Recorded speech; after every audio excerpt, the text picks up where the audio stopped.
that everyone is ensuring safety in everything that you do from launch day and really watching every minute of the day on the space station to make sure things are operating correctly. So yeah, as Anne kind of mentioned, for these pilots, it's a little bit different where, you know, they have really put their eyes on every piece of hardware and checked it on their own.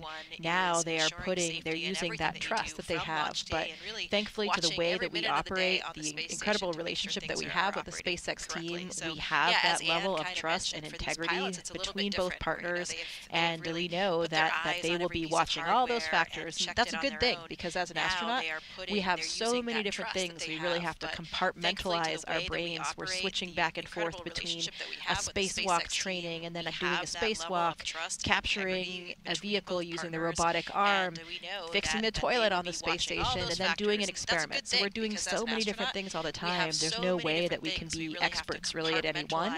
And so you become this kind of dabbler, a dilettante on all of them, and what you do is rely on all the people on the ground to help you through that process and make sure that everything goes as smoothly as possible. And we appreciate all of those people who have really spent a lot of time, long hours, weekends, nights, working to prepare this mission for launch. We move you now to looking live outside astronaut crew quarters, where family, friends, and some media have gathered to document long hours as they walk out nights of their living quarters and then into their vehicles. We move you now to looking live outside astronaut crew quarters. Yeah, I really like this tradition where the SpaceX crews actually change the license plates for every mission, and so it adds a little bit of levity, you know, a little bit of something original to each one. You can see this one, the Liftoff with the 10 in the middle, lift 10 off. So that's a very appropriate message for what we're here for today. And I think we have some history about what all the other license plates are here too, don't we, Daryl? We do indeed, as you can see here. What's in a name? These are all of the previous crew missions that flew on SpaceX and the license plates that they chose for their vehicles. And as you can see, many of them worked in the number into the phrase, which is quite clever. We do indeed, but you had Demo 2 with ISS Bound, Crew 1, Later Earth, Crew 2. Each vehicle had one, and it was reused, reduced, and recycled for the 3 vehicles. Many of them worked Crew in the 3, number I like into the phrase, which is quite clever. But you had Go for Demo launch 2 was Crew 4. ISS Bound, Blast off with Crew the number 1, 5 for Later Crew 5. Earth, Crew 2. Crew Dragon each vehicle Crew had 6. one, and it was reused, You and I did this launch. reduced, and recycled for the 3 vehicles. That's Crew one of my 3, personal I like favorites. You had Crew actually 3. corrected Send me during the with show. the 3 I didn't say it long enough, but Go you for did launch it just was Crew there, 4. So I appreciate that. Blast off with the Crew number 8, 5 for Yay Crew 5. Space. Crew 9, Crew Dragon ready for it. Crew And 6. of course, Crew 10. You and I did this Liftoff. launch. Bye. Yeah. That's one of my Which one's personal your favorite? favorites. You had actually corrected I me would during say the I'm show. partial to I Crew didn't say 2 it long because I was the enough, but you astronaut did it support just person there, for that so I one, and appreciate also I'm that. quite an environmentalist at Crew heart, 8, so the reduce, reuse, Yay, recycle is one Space. of my favorites. Crew But 9, then the ready bye. for it. And of Oh, course, yeah. Crew 10, Okay. Liftoff. Well, let us know what you I folks enjoyed think. that. Which one's your favorite? What your favorite I would license say plate I'm is. partial to Crew 2 because I And was the remember, you can astronaut also support ask person for Jessica that one, questions. and also I'm Hashtag quite an Ask environmentalist at NASA. heart, so the reduce, Send it reuse, into our recycle is one of my platforms on favorites. Twitch, But then Facebook, the bye. YouTube, Oh, yeah. Okay. and X. And as a matter of fact, we have Well, let a us know question what you folks think for you right now. what your favorite So let's take it. license plate is. And remember, you can also ask Jessica Pablo questions. Moisem Hashtag asks, AskNASA. Each astronaut must Send it have into a our personal platforms on routine Twitch, before a launch. Do Facebook, scrubs make them YouTube, rethink it, make and little X. adjustments, order And a as a different matter of meal fact, we have a after question alter the for you right playlist, now. or do So they let's take it. faithfully stick to their pre-launch routine? Kind of a nod to, like, Pablo Moisem you know, I think of asks, athletes and each baseball astronaut players who must have a very personal specific routine before because a many launch. of them are, Do scrubs make them worried about rethink things it, like that. make They want to have little a Lucky adjustments, Charm, order so a to speak. different meal? Yeah, after Pablo, alter I the think playlist, that it or really does do they depend on the faithfully individual, stick but to I their think pre-launch probably more than likely routine? most Kind of people a nod stick to to, that like, tradition. you know, As I think of Daryl was just athletes kind and of baseball mentioning, players who have you a get a little bit very specific superstitious about routine, that. 'cause I many know of that's them something are, that I really worried did about all things through like the that. last They wanna 12 have a years of Lucky training. I Charm, eat the so same to thing the speak. night before I do Yeah, training Pablo, in the space I station. think Very that it really recently, does I depend guess on I've the become individual, sort of but I old think and probably more than crotchety, likely but most people I stick to that started, tradition. I As sometimes Daryl don't was do it just anymore, kind of but I was mentioning, always religious you about get a it. little So bit I superstitious think about probably that. they're I know sticking that's to something those that traditions, I probably really not did changing the all through playlist the or anything last like 12 that. years Though, of as we training, did I eat mention, the they did same have a thing the different night meal before I do before training in the space they had that Really? butter lemon Very chicken recently, I last guess night, I've whereas become before sort of Wednesday's old attempt they and had crotchety, fajitas. but So- Steak I fajitas, started. right? I sometimes I think don't so. do They it had a anymore, but I was mixture. always religious about but it. So yeah, I think so, probably it depends they're on the sticking individual. to I'd those say traditions. more than likely Probably they're not keeping changing most the of the same playlist or anything traditions. like that. Though, as we did mention, they Great did have a question, different and meal thank you for before sending that, they Pablo. had that butter lemon chicken last night, whereas another before one. Wednesday's attempt they had fajitas. So Steak fajitas, right? And I think so. They might have a mixture. But yeah, so, you know, it depends on the individual. I'd say more than likely they're keeping most of the same traditions. I know that the astronauts are in excellent health. Great question, and thank you for has there ever been research Pablo? Done with someone who is in not perfect health to see how zero gravity affects different diseases? I'm going to apologize in advance. Yeah, good question. I mean, generally, we do need to be in good health. That's very important to the mission, since we wouldn't have direct access to all the medical resources or a hospital, you know, if something happened. Though we are very adequately staffed on the International Space Station in terms of supplies that we have for any medical emergency, and the fact that you're really not that far away from home, so you could be on Earth back in a few hours if you had a major medical situation. All the medical resources or hospital, you know, if something happened. Though we are very adequately staffed on the International Space Station in terms of supplies that we have for any medical emergency, and the fact that you're really not that far away from home, so you could be on Earth back in a few hours if you had a major medical situation. Of course, that won't be the same when we go back to the moon and to Mars, and so that's when we need to think about being a little bit more autonomous. But about studying different diseases, that is something that we do all the time on the International Space Station.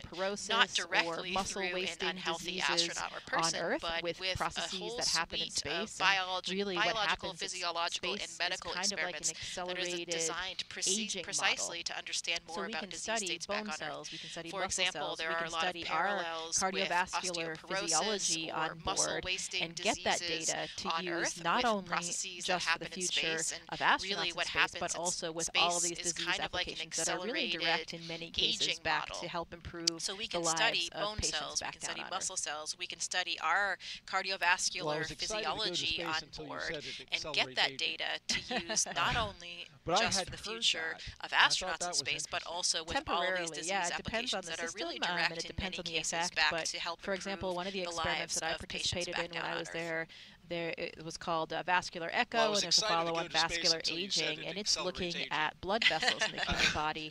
We use the ultrasound on board the station to look at what's happening in these blood vessels.